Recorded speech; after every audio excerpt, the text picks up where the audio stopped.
Well, what a bloody wild location we are in for this video, and I'm out here for 3 days, and this video I've been inspired by the old mountaineers from the late 1800s and early 1900s, and just what kind of materials and gear they would use out in hostile environments like this. We're going to camp out in the snow, we're going to visit a hut. It's going to be a great video, stick around. When looking back at the mountaineers of the late 1800s and early 1900s, it's clear that there is a stark difference to the gear they used compared to what we see popular today. For many years, those men and women who climbed into alpine environments wrapped themselves up in heritage materials, lots of wool, leather boots, canvas tents and rucksacks. We may think this type of gear to be outdated, yet these mountaineers' accomplished feats still impressive today. I want to hike into an alpine environment with the kind of gear inspired by these early climbers, so I'm meeting up with Lee from Peak Oil Company to head out to the Victorian High Country and to trial a frame pack he has in the workings.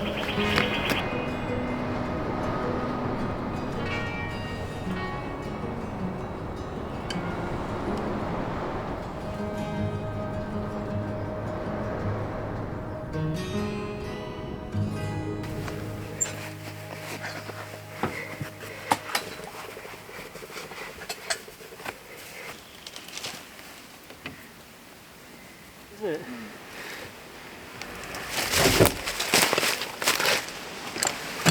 Oh, hang on. Alright, let's go.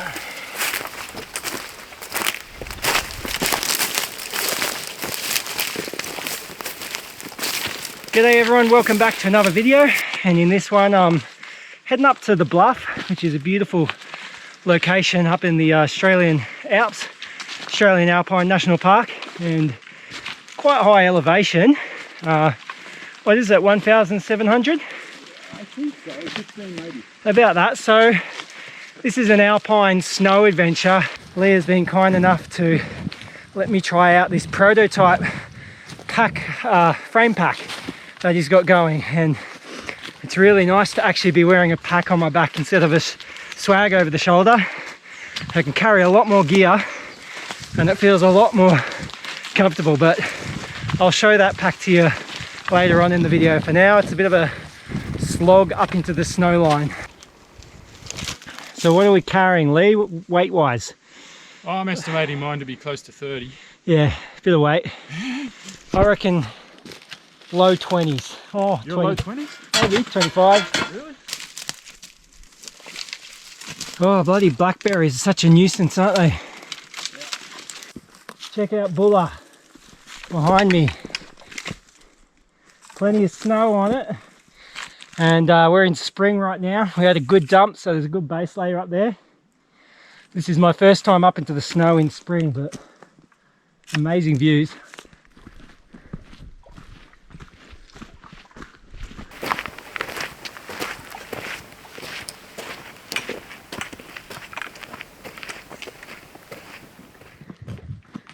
Well, this is first stop for tonight.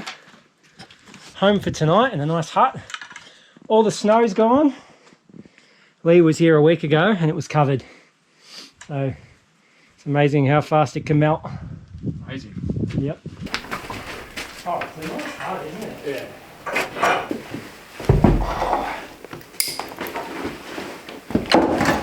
Beautiful. And this is the Bluff Hut. Beautiful hut. One of the nicer ones I've been to of these old style huts. Lots of stuff here. Very big fireplace. Fantastic fireplace. And if you're up here in the snow, you know it's a great refuge and there's plenty of room to be able to sleep. And what's the plan? We're going to get a fire early. Early fire. Go and let it burn while we go and get some wood. The Bluff Hut is one of the highest elevation huts around the high country. Originally built in the 1950s by the Stoney family for a place to shelter while their cattle graze during the summer seasons, it burnt down in bushfires in 2007, but was rebuilt by volunteers. Over the years, it has served as a shelter for not just the original stockmen, but also hikers and skiers in the winter months. These huts are a perfect shelter for those exploring the high country when the weather turns bad. They connect us to our heritage and the old timers that roamed these areas long before us. It's important we care for them and value them to see future generations experience these backcountry shelters.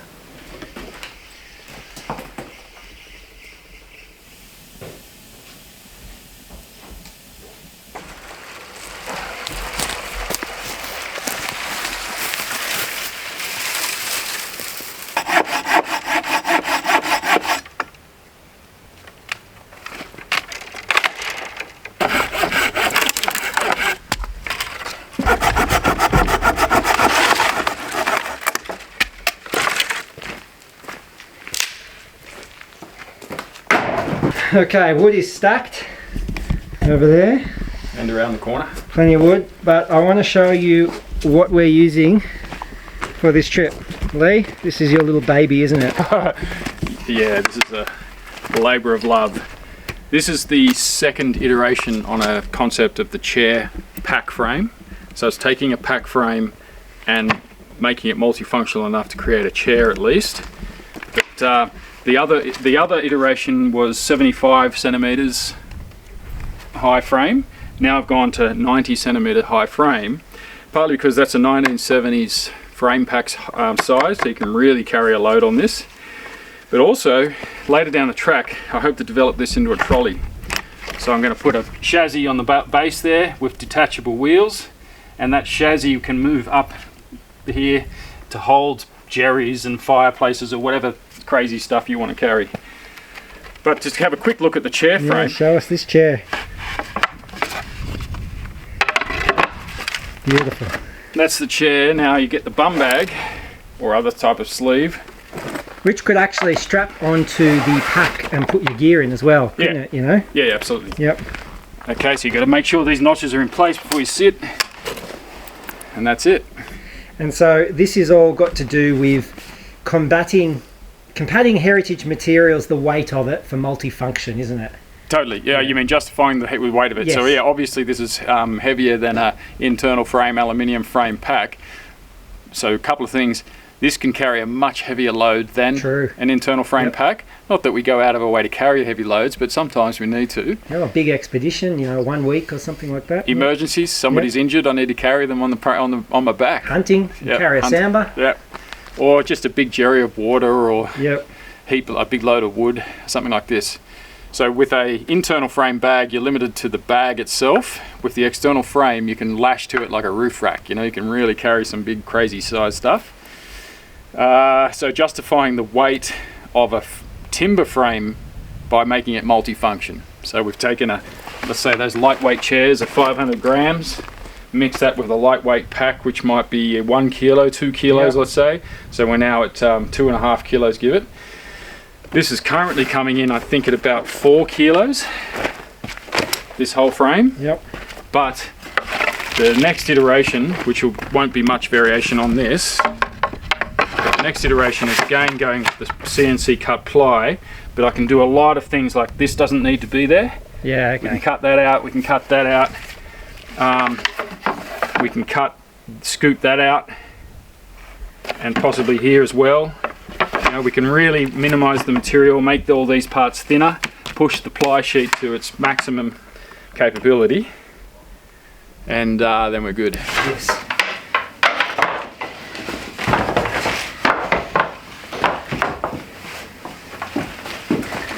So we will go for a walk, but well, we decided to warm the blood first.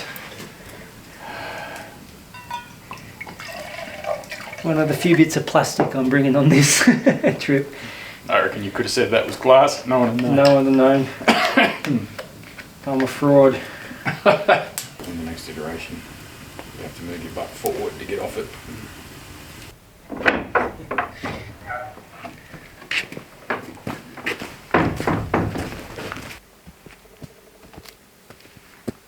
You need a dog. We're going to go for a bit of a walk before dinner and try and find some snow and just look at the views. But Lee was saying a week ago he was skiing down here. Wow.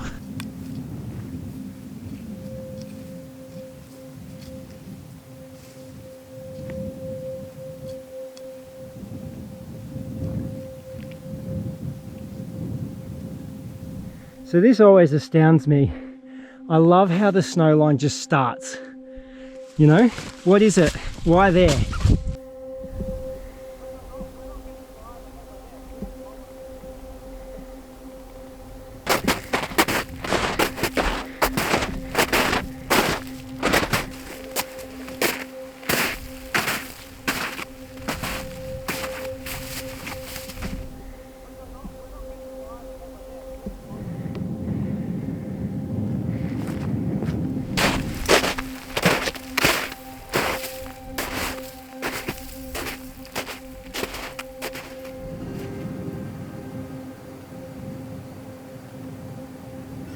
It's just views for days.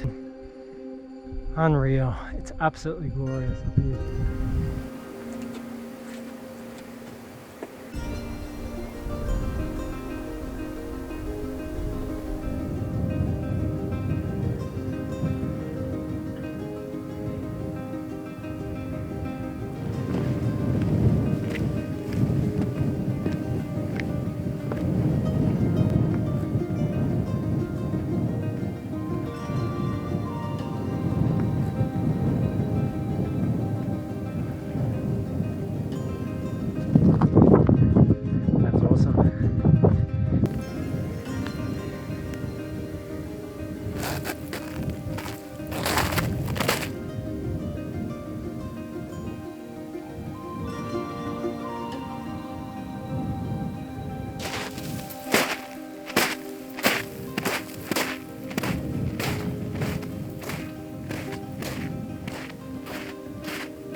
Unfortunately, when I was walking up the mountain here, I've realized my hat had blown off and I have no idea where it is, so it's getting a bit dark now. I've kind of tried to retrace my steps, but it is hard to see. Like, if it is a brown colored hat, so it's not going to stand out, that's for sure. So it's getting too dark now. I really need to get down to the hut. Well, the mountain has claimed my hat. Didn't find it. Maybe I'll find it tomorrow, but not much I can do about that. Time for some dinner. Okay, so I've just found out why Lee's pack was 30 kilos. It's a kilo of meat there. More than it was, a kilo and a half. Oh my goodness, Lee. That's tonight or tomorrow's as well? I'm going to cook it all, but I'm going to have leftovers. Whip, whip, whip, whip.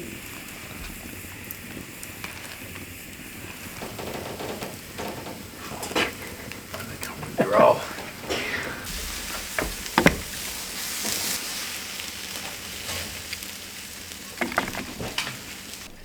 So that's samba from our property and a little bit of broccolini.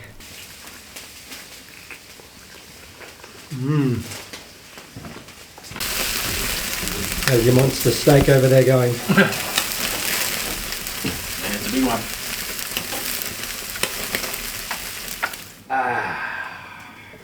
That's good.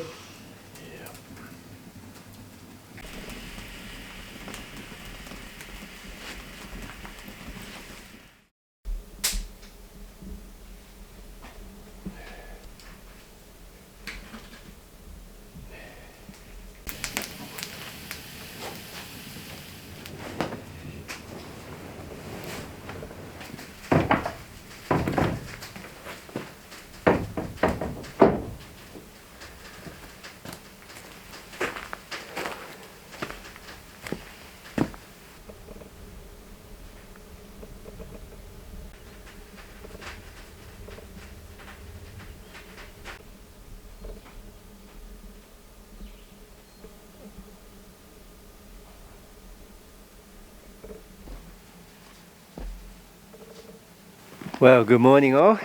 A beautiful day today. Sun is out. A lot of frost on the ground, so it was a chilly night, but it's very, very, very warm with all the gear and all the wool, everything like that. It's just very comfortable. It's awesome. Yeah, well, today we are going to be walking up the bluff and finding a spot to set up camp up there. So tonight's camp's going to be interesting, a little bit not as cozy as camp we just had, but it's going to be beautiful views up there. Anyway, I say it's time to eat some brekkie, cook up.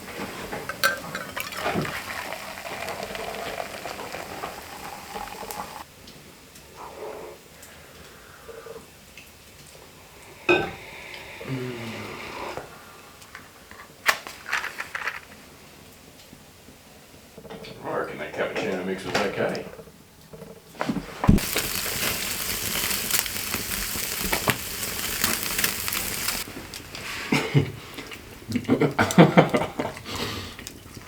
Animal.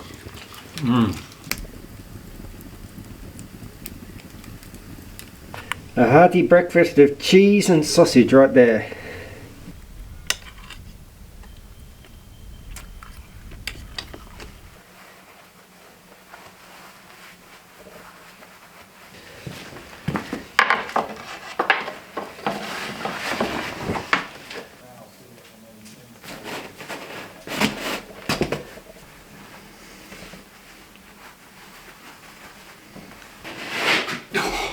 Yeah.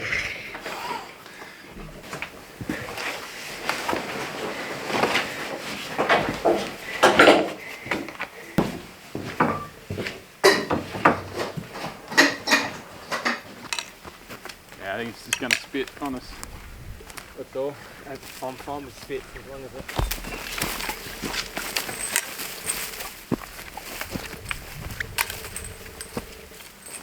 Alright, goodbye Bluff Hut. And now it's up to the bluff. About 4k walk. And weather's kind of spitting, drizzling. So a little bit cold today, but should be beautiful up there, especially tomorrow. So we're doing a quick look as we walk up for my hut, see if we can find it. Right in there it is. We found it. Now finding that was purely good old-fashioned bush tracking skills. We may have used Lee's phone that he took pictures of me with the hat and not the hat, and with GPS tags on it, so we didn't do that. No, it was all purely bush skills, but something in the night has chewed on the lever, which is really interesting. Look at that. Yeah, something's had a little nibble. There we go. Alpine country now.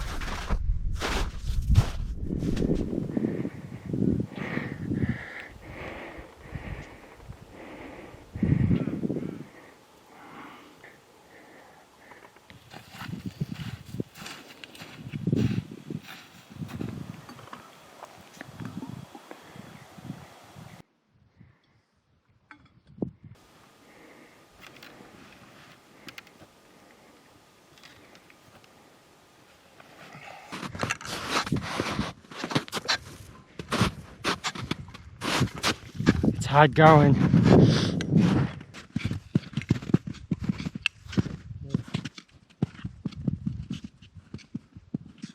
With the angle that I'm walking on, these Rossi boots don't give the best grip for icy conditions. I think for future trips, for situations like this, some of those what do you call them, those crampons that you can tie onto your boots that the old mountaineers you wore, I reckon that's the way to go, because it's quite an angle that we're walking across, and I've slipped over once or twice already. Australia, being a relatively flat country, is not known for towering mountains like the European Alps or the Asian Himalayas, but we do have the high country or Aussie Alps, which still packs a punch and can often be a harsh and dangerous alpine environment in its own right, especially in bad weather. And so we have developed our own unique alpine culture involving climbing, hiking and skiing here. It's not a surprise that Australia has produced some of its own famous cold weather explorers and mountaineers. Before the modern resorts and flashy gear, we had the old timers pushing into new mountainous areas in heritage gear to stay warm in what was often quite a wet alpine environment. I believe if they were able to get by exploring new peaks in these conditions while covered in the trusted materials like wool, then we should as well. Alright, so We're heading into this little protected area. It's protected from the southerlies and the westerlies. Not as much as a view of the big mountains surrounding us, but that doesn't bother me. That's still a beautiful view. That's a beautiful view. We got good sunset views last night, and then tomorrow's going to be Sunrise views. tomorrow we've got sunrise there, but it's bluebird conditions, so it's going to look beautiful walking back. Yeah. You know. Oh, this is gorgeous in here. So this could be our little spot for the night. Plenty sheltered, flat area, lots of trees, dead wood. I don't know, I'm feeling this spot could be a good little spot.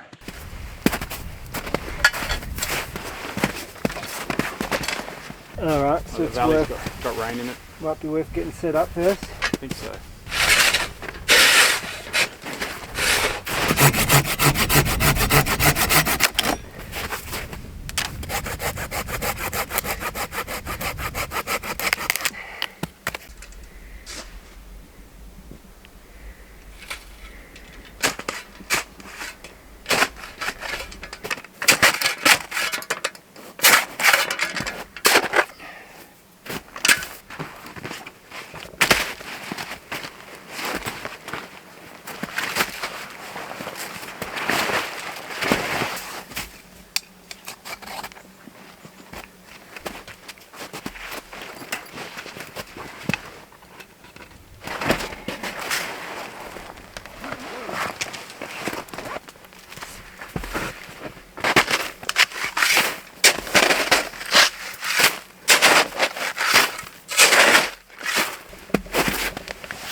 Alright, so that's the tent setup, and this tent is the solo view tent from Home Camp, and I've cut into it quite a little bit and been a bit destructive, but just to make it a lot more lightweight, this tent is about 5 kilos without the poles and everything like that. I've got it down to 3 kilos because I've cut out the vinyl floor, I've cut out the mozzie mesh, a lot of the little zips and hanging things I just removed, and the idea is this could be a good snow tent, single man snow tent, and I have the possibility of also putting in, cutting a hole in here so I can have a little portable, what do you call them, stove, so I can make a little hot tent as well. And for sleeping, yeah, I'm just going to be on 2 wax canvas ground sheets. I've got a sheep skin as well, got my cotton duck down, feather down, sorry, doona. Quilt, and hopefully I'll be warm enough in that. Wrapped up in wool. Wool is fantastic, so we'll see how we go. And the idea is, I'll show you Lee's setup in a bit, but we'll maybe have a little firebox, which I'll show you later. That's something special, and yeah, cool. Cheese.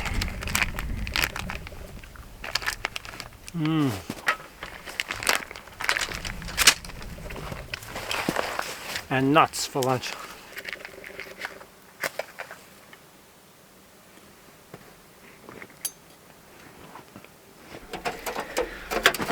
So here's our little firebox for tonight. Instead of making a big fire scar in the snow, we'll just sit around this thing. We could put the chimney on it, but we'll go open. Yeah, I reckon.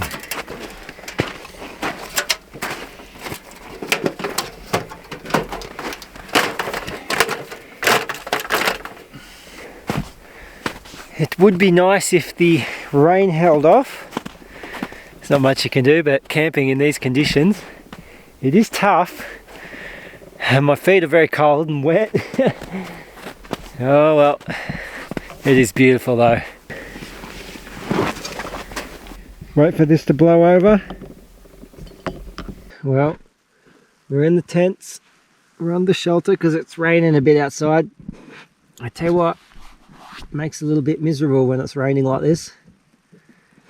And I'm cold. Let's have a look outside.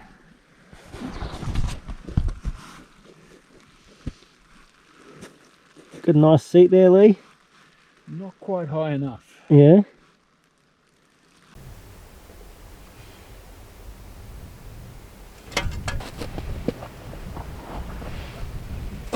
Alright, the rain is clearing up. I'm seeing some blue sky over there. Bit of sun poking through, which is nice because it was a bit miserable there in the rain. Lee's making an igloo. It's a decent amount of snow coverage, isn't it? Yeah.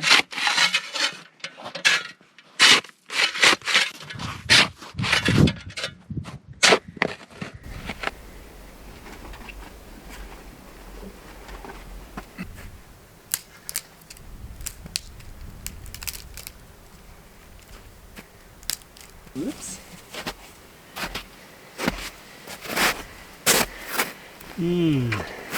Oh, with that rain that came through, huddling in the tent, cold, getting a fire going like this is just beautiful.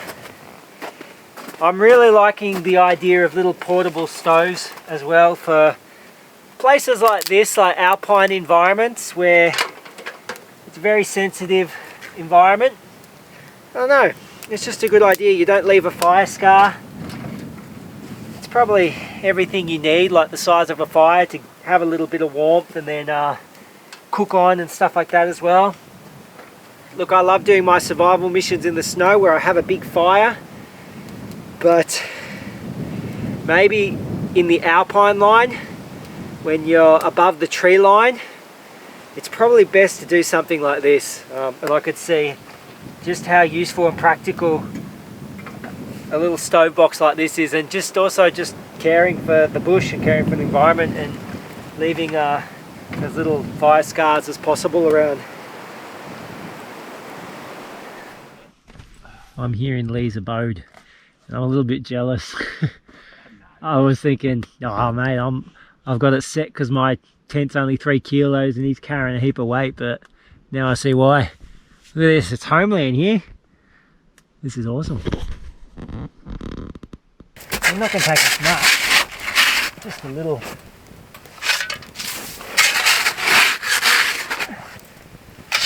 Tonight when I make my bed, for insulation, I'll lay the pack frame there for my feet. Actually, I'll dig that in a little bit more, I think.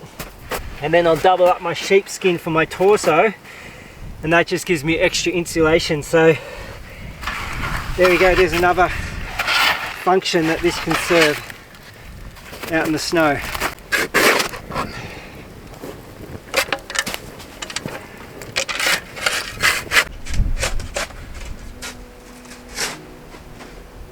Where's our creek, you reckon? Oh, it's down there. Yep, there's an interesting little bit of water in there.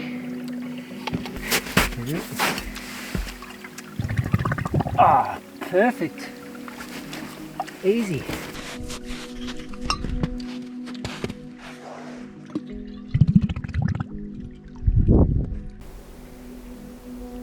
Rainbow.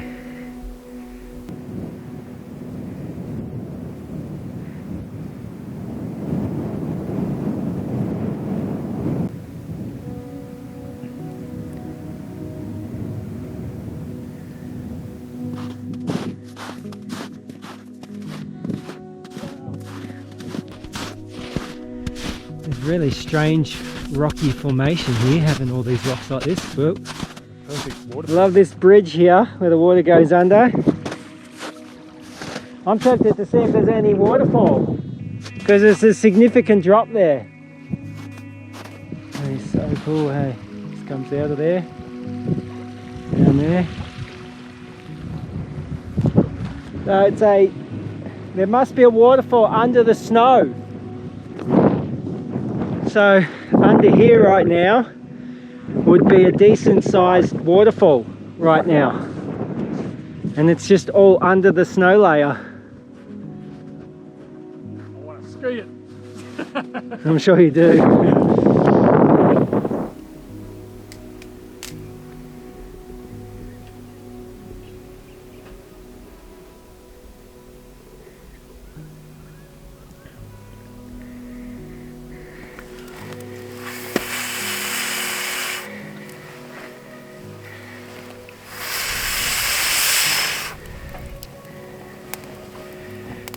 Oh, look at that. This is the first time in a long time I've gone with these dehydrated meals. If you watch my videos, I've tried to be pretty consistent towards kind of food that, you know, they ate, the old timers ate. And so it's been a long time since I've actually taken something out like this, but anyway, why not? It's light, it's easy to cook. Meat galore.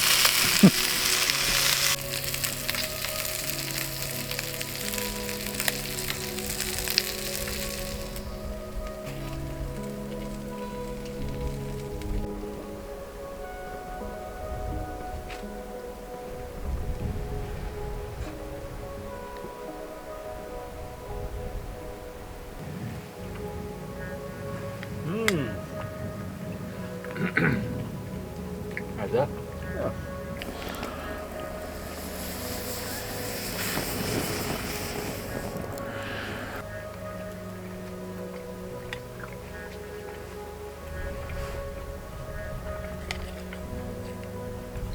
Well, we've retreated to the tents because it's raining outside and yeah, we're getting wet, so see how we go. It's only 8 o'clock, so it's going to be a long night, long cold night. Catch you in the morning.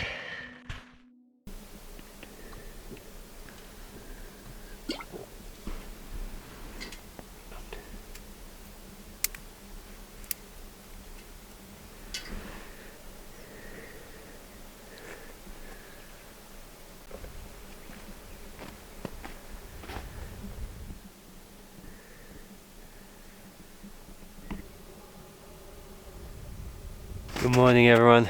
Talk about a beautiful day it's going to be. The sun is just about to rise and hit us, and yeah, we're going to be in that glorious orange light. Bit of a cold sleep last night, definitely colder than in the hut, but I was fine. And sleeping half, you know, with a sheepskin folded up double on my torso and then the pack frame underneath to keep my body off the ground. I did not feel the cold of the snow underneath me at all. So that's really good. And I'm also wearing, this is one of Lee's anoraks, woolen anoraks, which is, yeah, really, really nice to sleep in, really cozy. It's going to be an absolutely cracker of a day, bluebird day out here. And oh, it's just gorgeous to be in country like this. And anyway, time to have a coffee in the sun, I think.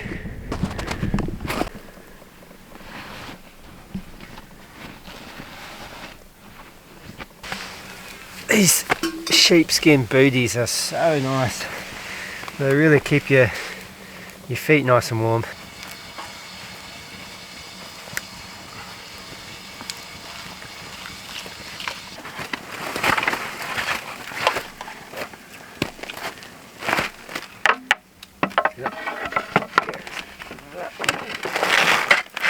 There.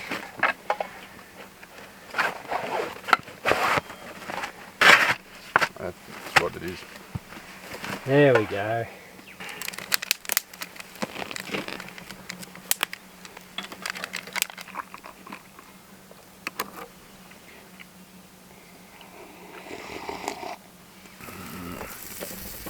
Do it. Time, mate.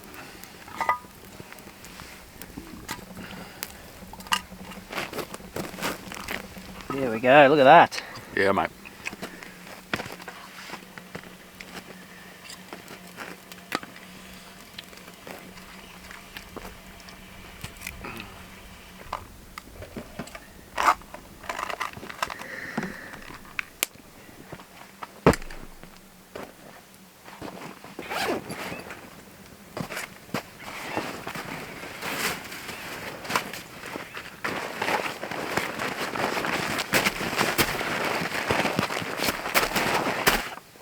So these chair frame pack frames, Lee is developing these for something that he's going to sell. This is still prototype type phase, and there's a few things he says he wants to do just to kind of see how he can improve it, including weight and stuff like that. But go check out his channel and he'll go more in depth in that kind of stuff. But I absolutely love the whole idea and the design of this.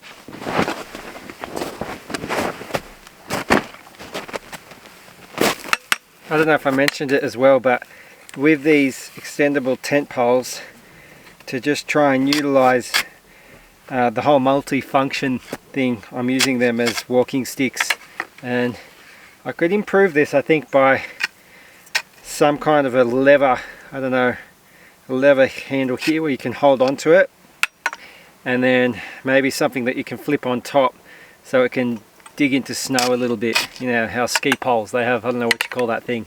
Basket. The basket, yeah. And then you can have your tent poles as well as walking poles.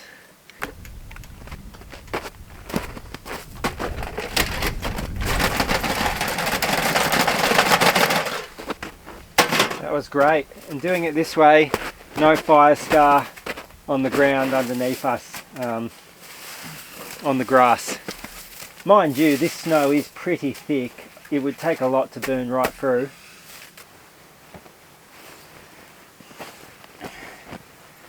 Well, it's warm. Won't need this jacket. Yeah.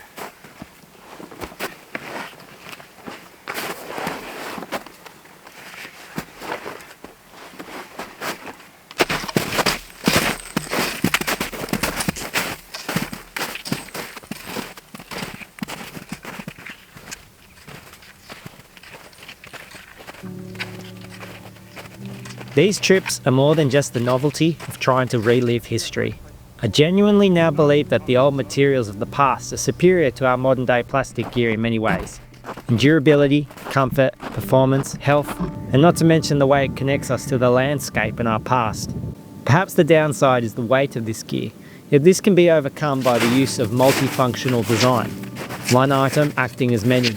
And maybe ultralight gear has become popular because we live in a day and age where we don't seem to have enough time to spare. So when we can get outdoors, we want to cover as much ground over as much time as possible. But what if we changed our mindset? What if we slowed down? Maybe we don't need to hike the longest distances possible, but just enjoy an area more by taking it in a bit slower, maybe a bit more like the explorers of old. And I think we have a lot to learn from the old timers of the past.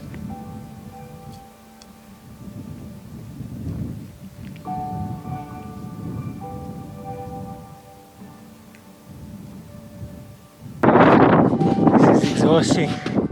It's quite warm, and as a result the snow is melting, and every now and then you just fall through up to your knees,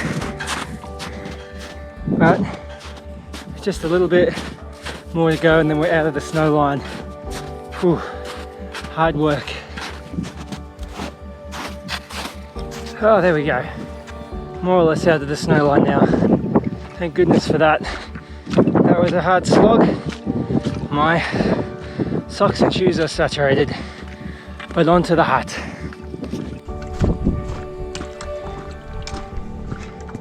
Made it to the hut.